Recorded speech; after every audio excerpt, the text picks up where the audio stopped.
Okay, so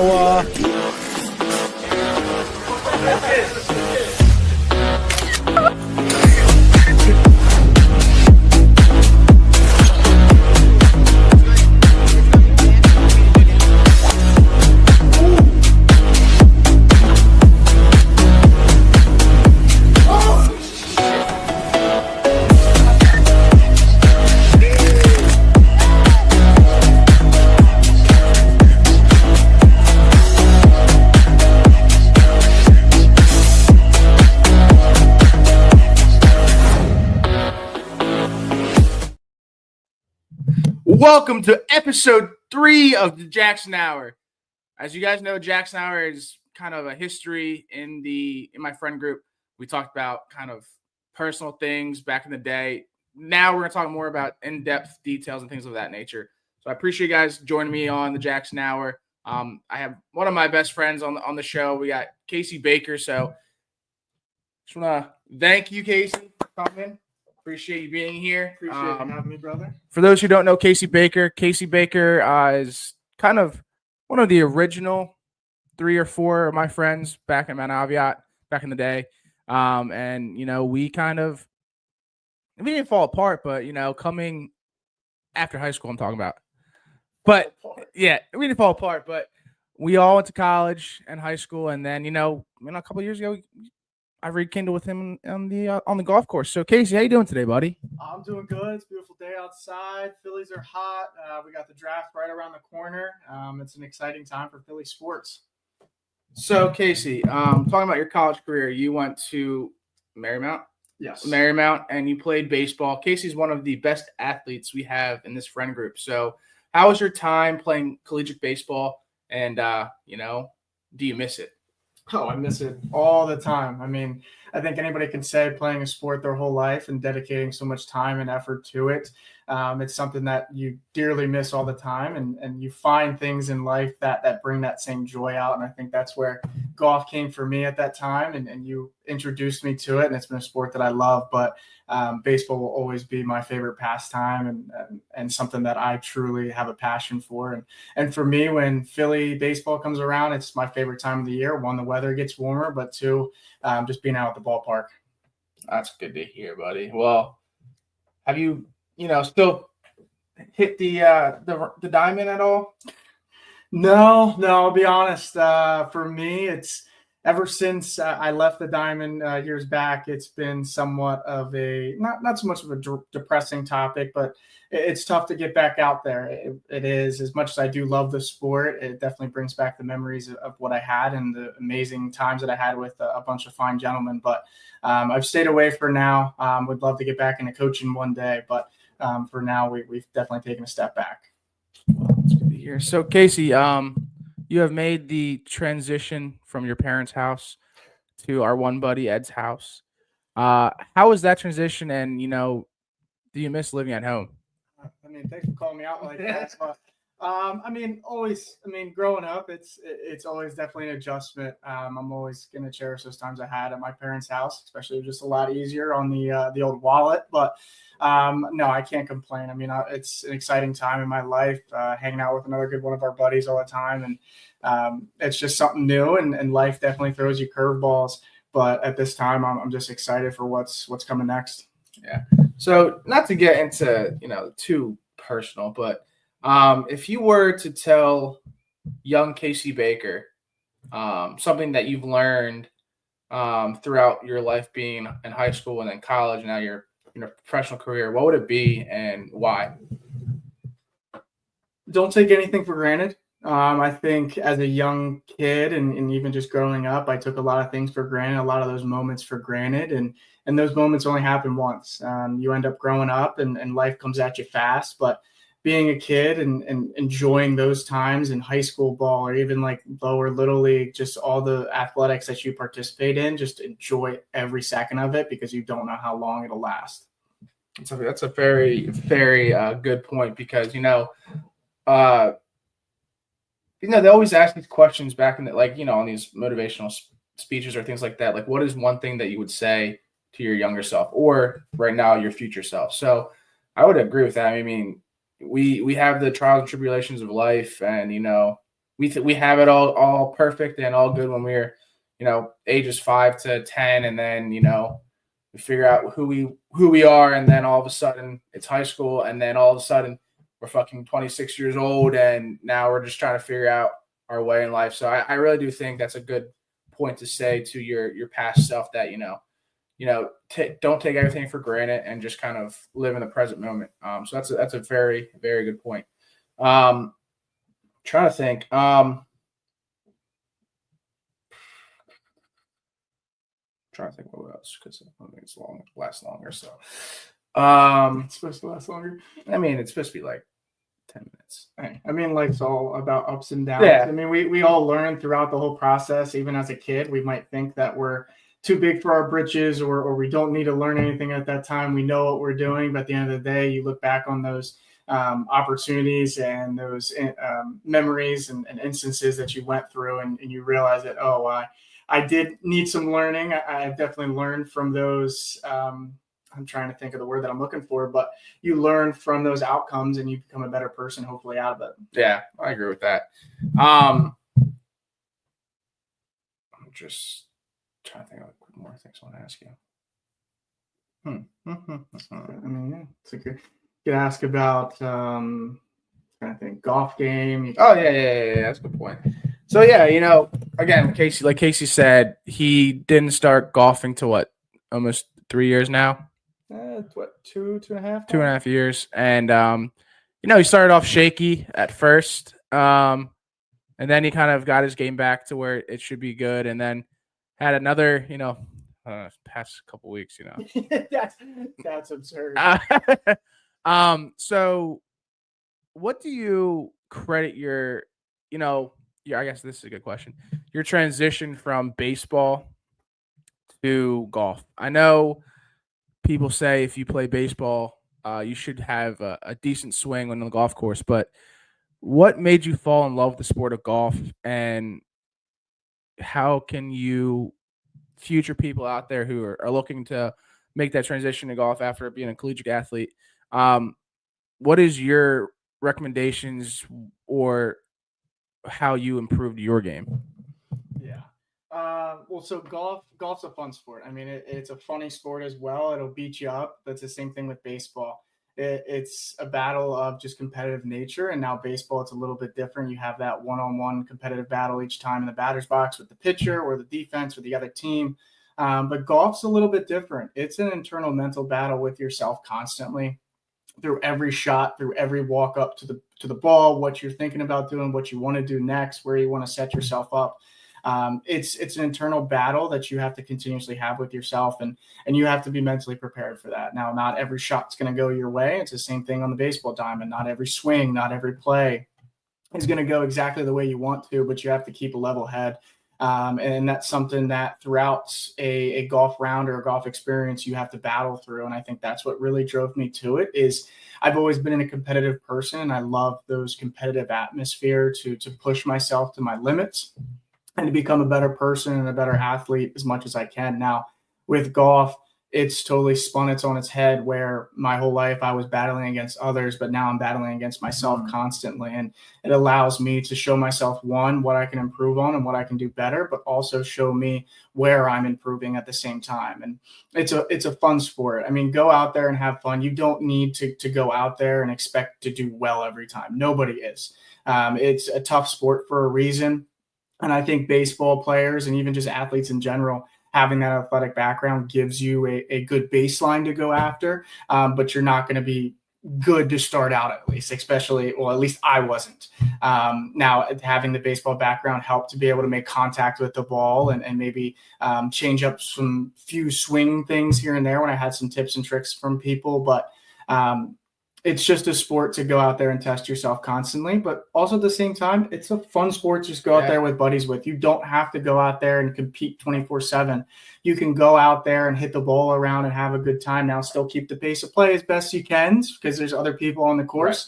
Right. But just in terms of how much fun this sport is, you can go out there with 3 of your buddies, have such a fun 3.5, 4.5 hours, and come back, rekindle that passion that you've had for other sports in your life, and at the same time think about what you can do better. It's just a fun all around time just to hang out with the guys, and you get 4 hours outside in beautiful weather most of the time, and just enjoying every day. Yeah, I will say this. I mean, I'm like I said, we're both 26 years old. I've been playing pretty much my whole life. I kind of stopped for a little bit, picked it back up, stopped for a little bit, picked it back up, and recently I've been playing pretty religiously. And yeah, it's definitely, I mean, obviously I am a 10-year compared to Casey with like my golf experience because I've been playing for so long. But I still have those days when my shots don't go the way that I want them to. So it's still like it's a sport that I think like, oh, you have a really nice shot, it brings you back, but then the next shot you shank it.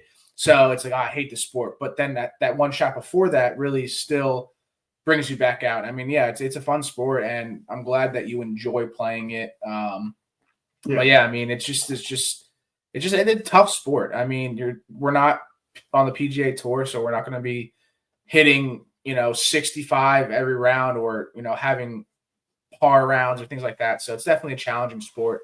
Now the fun part is when I beat you. Yeah.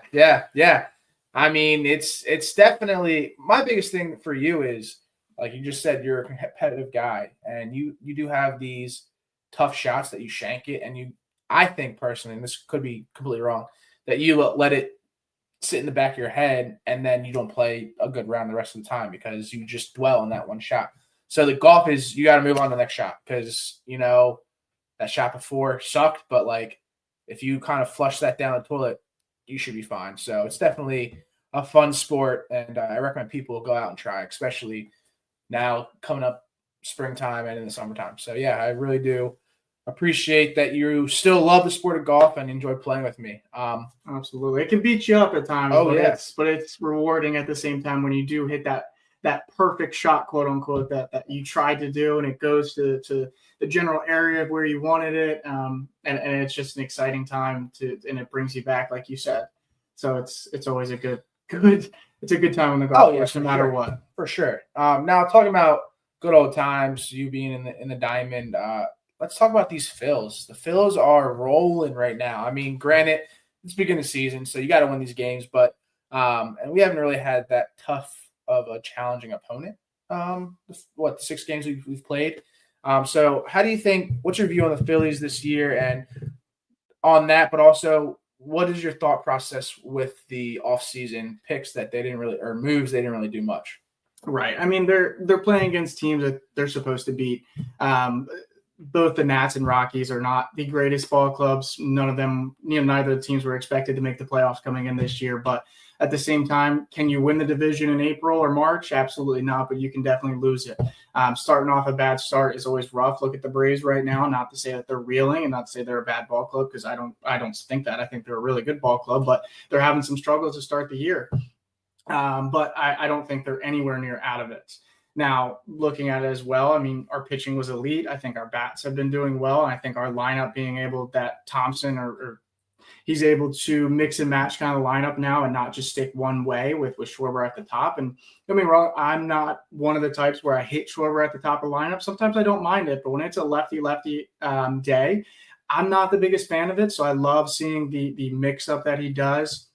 With JT coming back the other day, came back yesterday with a 3-hit day. They dropped him down in the lineup, which I think is a spot that he's more comfortable at, and they moved Kepler up, who, in my opinion, I know it might have been a little under the radar of a signing this offseason, but in my opinion, he's been a steady, reliable outfielder. He's been a at least decent defender out there with a lefty bat that we, in my opinion, needed. And I think that's something for the ball club that's really going to help them. Now, do I wish the bats would come a little bit more alive earlier in the game? Absolutely. But I mean, statistically, this time of year, the pitching has dominated through the first 5-6 innings. And we've seen it year after year, starting pitching just get better and better and better. And then with the bullpens, that's where they kind of work their magic. Now, that's not going to be the consistent thing throughout the whole season, but expecting hopefully these bats come a little bit more alive. Now, I know there's some guys that are hitting the cover off the ball, like Schwarber hit an absolute nuke yesterday I don't think still has landed. But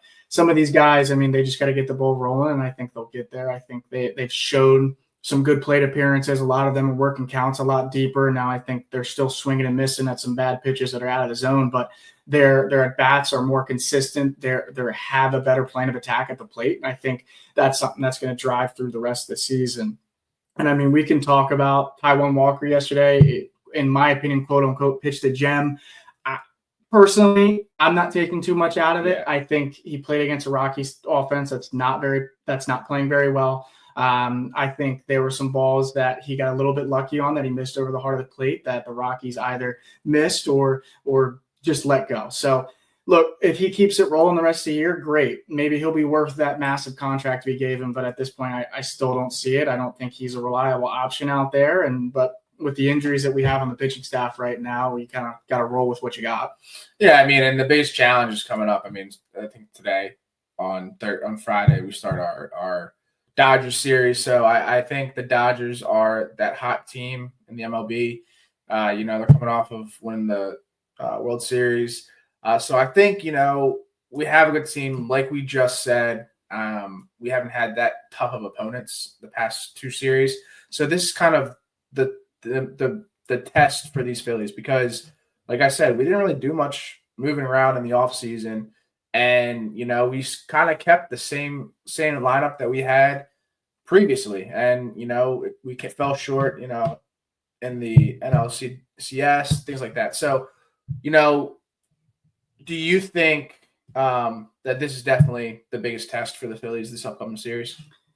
I think it's a good stack-up test for them. I mean, the Dodgers, we all came into the offseason. They won the offseason. I mean, they shelled out money like nobody's business. They are a dominant ball club regardless. They've always put together good teams over the past 10 years. They have some of the best players in the world, in my opinion. Shohei Ohtani, who is the best player in the world and might go down as one of the best players of all time if he stays on the trajectory that he's at. But it's definitely a test for them to at least stack up to where they're at. If they can come out of here with a series win like they did last year around this same time, I think it's a great stepping stone. But at the same time, if they come out of here, if they lose 2 out of the 3, I'm not going to be super upset. I'm not going to be reeling like, oh gosh, this team's in trouble. This team doesn't know what they're doing. It's still early in April. They've won the games that they needed to do. They're coming up against a great opponent that's hot, that's undefeated. They came back from 5 or 6 runs down yesterday against the Braves. I mean, it's a good ball club. Top to bottom, they can hit. They have good pitchers, and we just need our rotation to come out there and set the tone early, and hopefully the bats can start a little bit earlier than they have been. Yeah, I agree with that for sure. Speaking of bats, the Torpedo bats are here. I mean, granted, I knew this before this was a big thing. These have been around for the past 3 years, correct? 2 or 3 years, yes. So there's been a few players that have used it. Stanton last year used it. I mean, even now they're speculating that that's why he's been having injury issues, but I don't think that's it. I think it's just part of the game. He long season, you're going to have some injury issues, and especially he's getting up there in age. He's been playing tons of baseball over his career at a high level, and at this time, some elbow problems or even just injuries in general are going to happen. Now, pitching has dominated over the course of the past 15, 20 years, and we've just seen it steadily get better and better and better, especially the starting rotation. I mean, when guys are chucking 100 or 98 to 100, it's pretty darn difficult to hit a small white ball. But in my opinion, if there's anything that can help the hitters at least a tiny bit, then that's great. And I think that's a great stepping stone for baseball. I think they want to have more offense, but in my personal opinion, these bats aren't doing anything. They might be giving them a slight advantage, right, but they're not giving them anything substantial where it's something crazy to worry about. Yeah. I mean, over the past 30, 40 years, and it's not very highly documented, but batters have been adjusting their bats, their barrel sizes constantly. There's not one specific bat that everybody uses. Everybody changes it up. So if somebody has a barrel that is longer than the next one or shorter than the next one, they've worked with all of these large bat brands to customize bats specific to themselves. And that's why there's so many different bats on the market for amateur players. And you can even triple and quadruple that for the major league, just because they have so many more resources to be able to change these barrel sizes and change how the bat feels in the hand. I mean, we can go back to years ago when they changed the knob on the bat. I can't even remember what the name of the bat was at this point, but there's been so many changes to bats over the years. Hitters have tried to find ways to give themselves an advantage. And look, maybe this is helping them out more than usual. I don't know. Who knows? We have such a small sample size. We won't know till later down the line or if this even continues. But in my opinion, the Yankees play in a Little League ballpark. They're going to hit more home runs than most other teams just because of how short those porches are. And in my opinion, the Brewers pitching staff this past weekend giving up those amount of runs, they just didn't have it. Yeah. Usually they've been good. Even last year, Freddie Peralta was dominant, but I mean, he just didn't have it over the weekend. And it's tough when things start rolling like that and you have those what's the word I'm looking for? The thoughts in the back of your mind, like, oh, they're using these new bats. Their bats are helping them.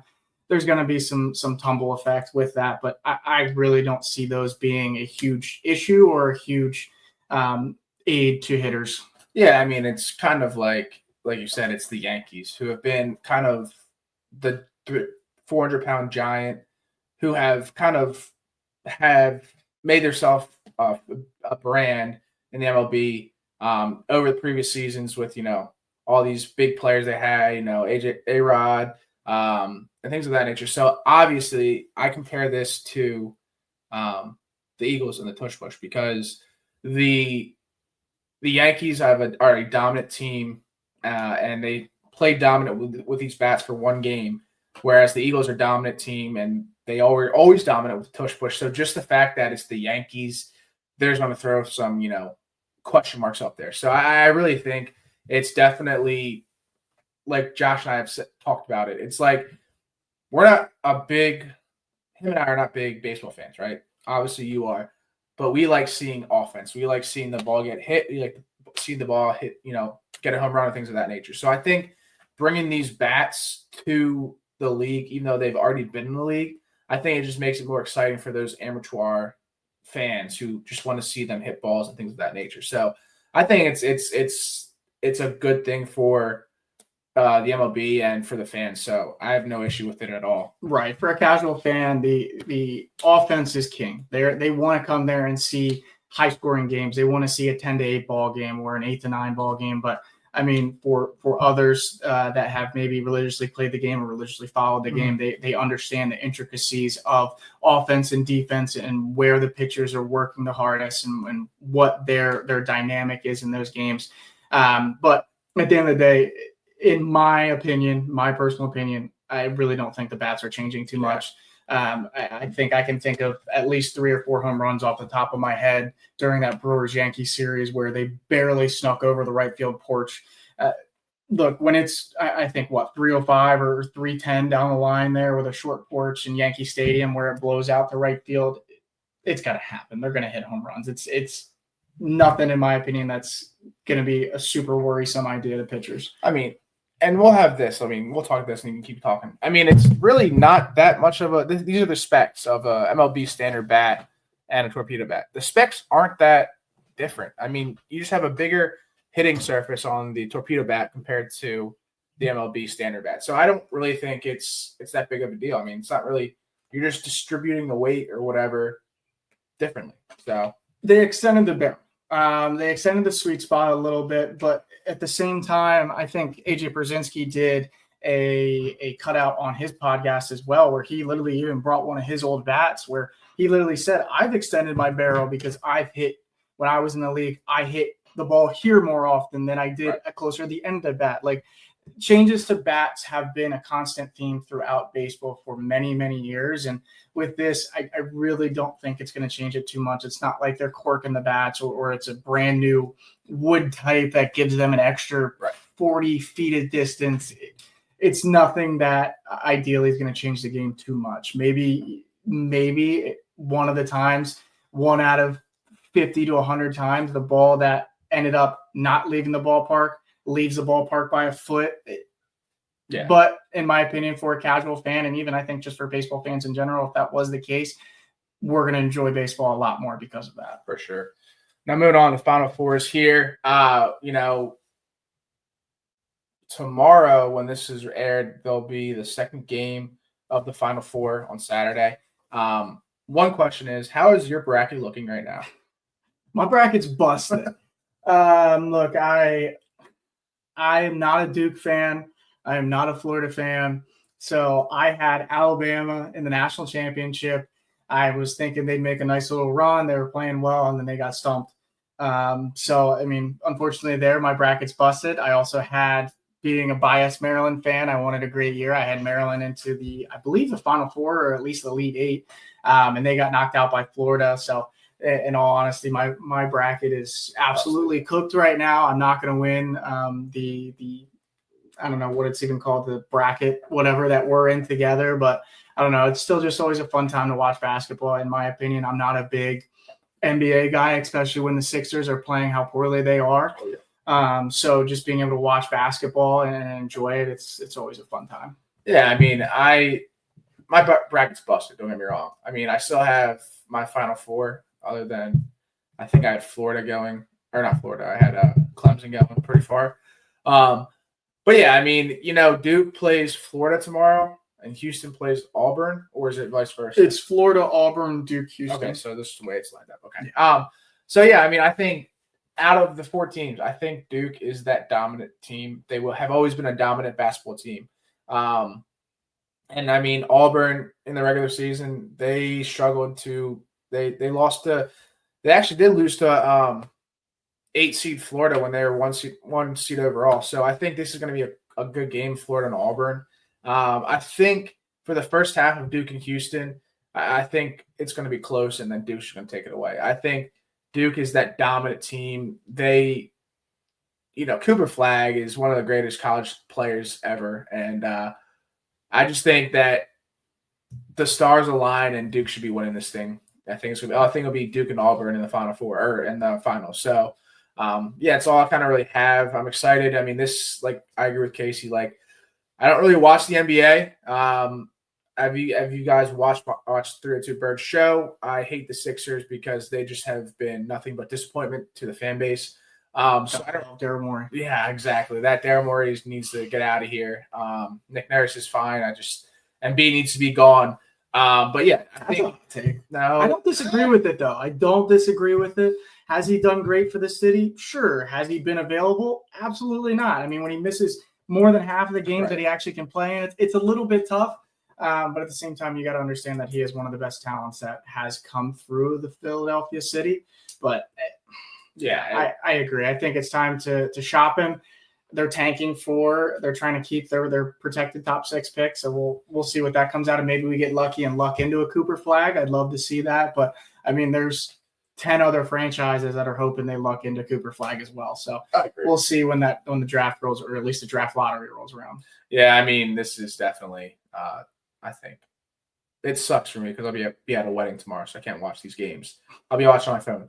But moving on, Kevin Willard, he was the old Maryland basketball coach, and the way he kind of left Maryland was kind of questionable. Didn't really mention to his players that he was moving on.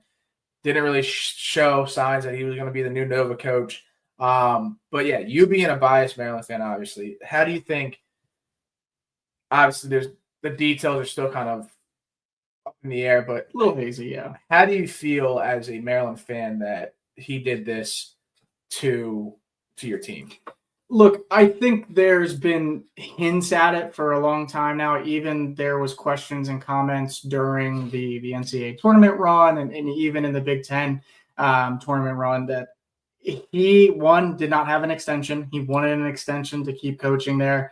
There were some, I don't want to say arguments, but there were definitely some disagreements between him and the athletic director, from what I've read, at least. Maybe not anything super serious, but along the contract extension lines, where he wanted a little bit more security. Look, I'm biased. I don't really think that it's the biggest end-all, be-all for Maryland basketball. We did just go out and get another highly qualified coach that I think has turned Texas A&M program around. And he will do fine in here. Look, I think Maryland has all the facilities. It has the necessities to be a top and dominant basketball school. I say the same thing about football, but they still can't figure it out that way. So who the heck knows when that's going to happen? But look, if he can come in here, not Willard, I know he's gone, but the new coach, I'm drawing a blank. I think it's Williams. Bub Williams or Buck Williams or something. Yeah. I know it's Williams something, but if he can come in here and keep the talent that's around the DMV area, I think he was at Virginia Tech before, so he has recruited in this area. I know he can be successful here. I mean, he's done it before. He can do it again, hopefully, and bring Maryland back to the top. I think Maryland's last national championship was 2000, 2001 maybe. Yeah, so 2001, I think. I'd love to at least get a nice – I don't need it. I would love a national championship. I don't need one, but I'd love a nice little run. It's always exciting come March. Buzz Williams. Yeah. Even with this last year with them making a run of the Sweet 16, I mean, it was still a great time. Now, I don't think that's the best team that Maryland's ever had. I'm really hoping they have some guys that come back.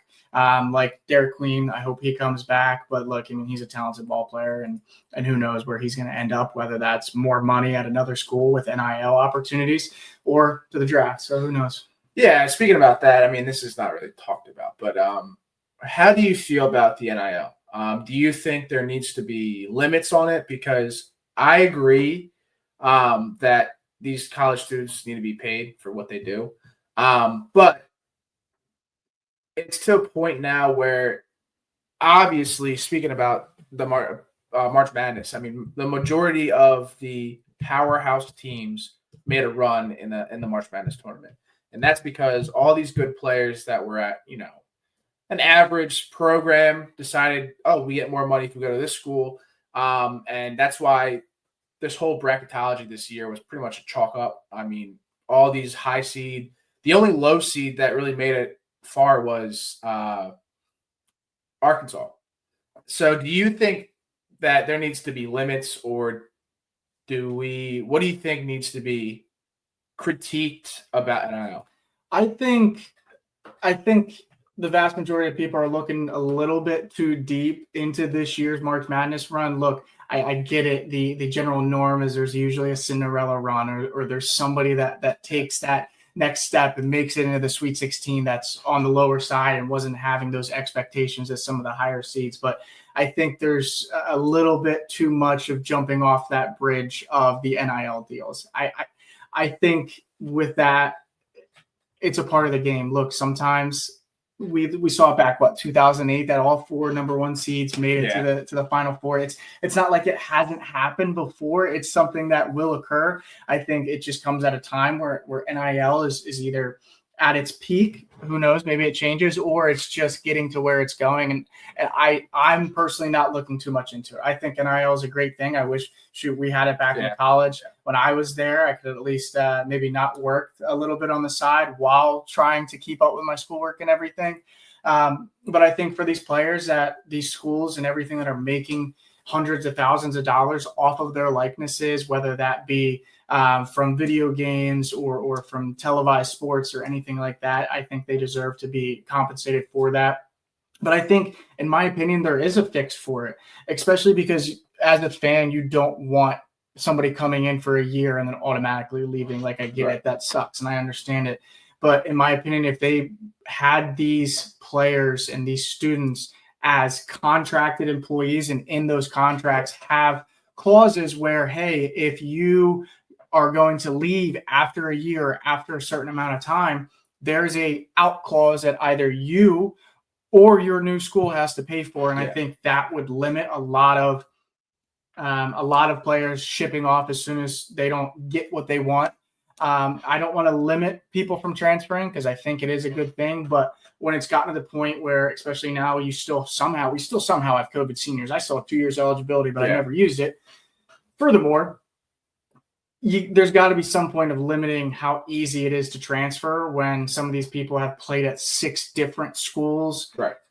There's a problem there. And I think that's a little bit of an issue because some of these people are not going to go play professional sports. And even in professional sports, you can't really just jump from team to team to team that easily. That's true. So I think there needs to be a little bit of a reality check there. And I get it for the NIL opportunities. I get it. They want to go to the school that gives them the most money, and they want to make the most money so they can retire their parents or make sure that they're well off going into the workforce if they're not going to play professional. But I mean, at the end of the day, there's got to be some limitations to it. So, I mean, we'll see. I think there's going to be countless talks about it over off seasons and over the summer for everything with collegiate sports. But I don't think there needs to be huge changes for it. Yeah, I totally agree with that. Because it's just like, if you have a better opportunity to stand out as an athlete at a different school that's giving you more money, things like that, I think that's a good thing, because your end all be all is to make it pro in whatever sport that may be. So I agree with that. Moving on, we got some fun topics. We got in your opinion, and Dalton took this out, but the final, if you were on Stranded Island, right? You were on a, it was you and your honeyboo or whatever you want to do. What are your final 5 movies that you would want to watch? And then on that, again, in your opinion, the Mount Rushmore of room or shows that have sick ass bedrooms and things of that nature. So go, floor is yours. Yeah. So I mean, movies wise, the first one, in my opinion, is really easy. I watched this probably 1,000 times when I was a kid, and I will still watch it till the day I die. I'll be showing my kids and et cetera, et cetera. But the original Sandlot, I mean, it's a classic in my opinion. You can't go wrong with it. It is one of the best movies, in my opinion, ever made. And I can't say anything but good things about it. One, just because of the nostalgia factor, I always watched it as a kid, but also nowadays, it's such a good, heartwarming story to watch. Now with other movies, it makes it a little bit more difficult, but because there's so many options you can go with. There's a lot of movies out there, right? There's not too many wrong answers to go with. I would have to say, just because I am a huge Star Wars nerd, I'm going to go to Star Wars, but a specific movie. I'm not going to just say the whole franchise. I will have to go with Attack of the Clones or Revenge of the Sith, because that is a close second, but I'm going to stick with Attack of the Clones for now. That's one of my favorite adaptations in that movie series. My third movie, I'd have to go with Saving Private Ryan. I'm a big history nerd, and I think that movie just depicts war, and as well as that instance in history very, very well. And it's pretty historically accurate, not perfect or anything like that, but it is pretty darn solid. My fourth option, like I said, I am a history nerd. I'm going to go with Inglourious Bastards. Great. I think it's one of, if not the best movies ever created, produced, directed. I think the plot is fantastic. I think the writing is fantastic. There's not many things in there where you can go wrong with it or nitpick it in any way. And then finally, I had to throw in a little comedy movie in there. You got to switch up the genres a little bit. Can't do the same thing over and over again. But I had to go with a little Bill Murray action, some Caddyshack. We were just talking about golfing, so I had to bring it up. One of the best movies, in my opinion, made as well on the comedy side. And I mean, it's just an instant classic immediately. So I think it's just something that has to be there. Now, Mount Rushmore for apartments, that's a little bit on the tougher side, because there is a few that do come to mind immediately, but there's not as many, because a lot of them are a little generic and along those lines. But I think back to, as a kid, I go to the iCarly apartment. I think that's really cool. I know it was a girl's room, but I thought her room was pretty cool, at least it's set up. And then the downstairs area, so I thought that was pretty cool.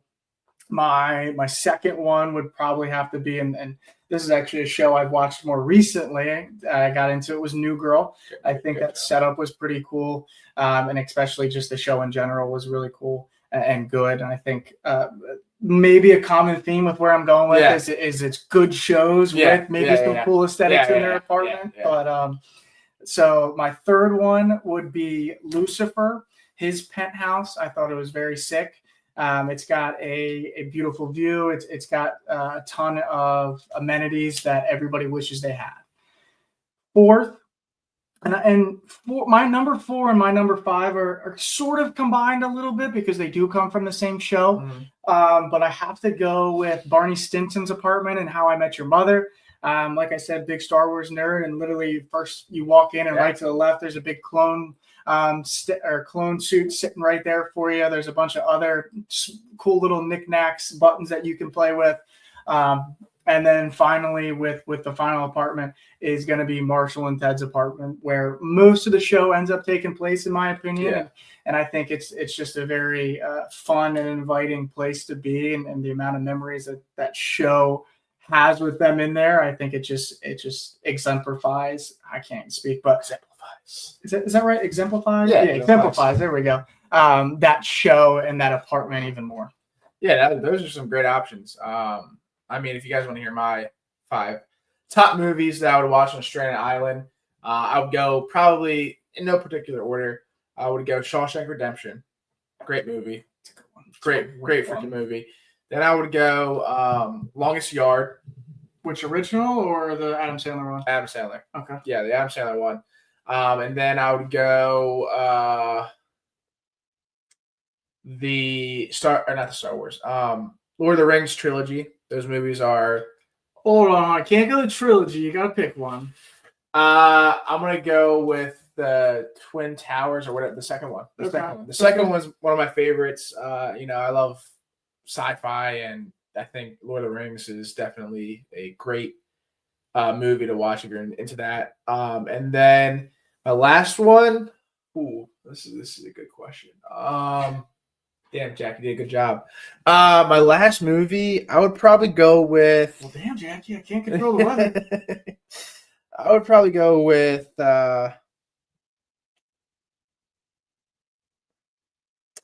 What's that movie?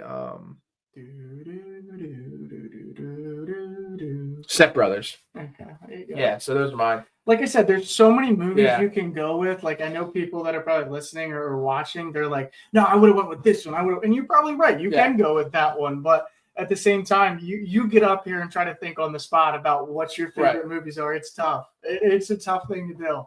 And for the viewers out there, if you want to comment your top 5 favorite movies if you were to watch on a stranded island, please do. We always love hearing feedback. But yeah, I mean, without further ado, Casey, I really do appreciate you being on the show. You're one of my greatest friends of all time.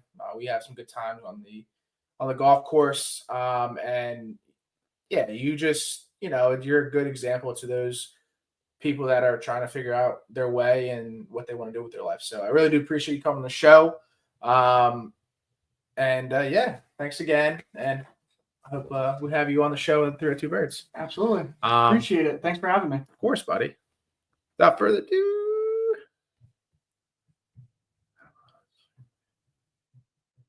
What happened to the draft? Hopefully. There we go.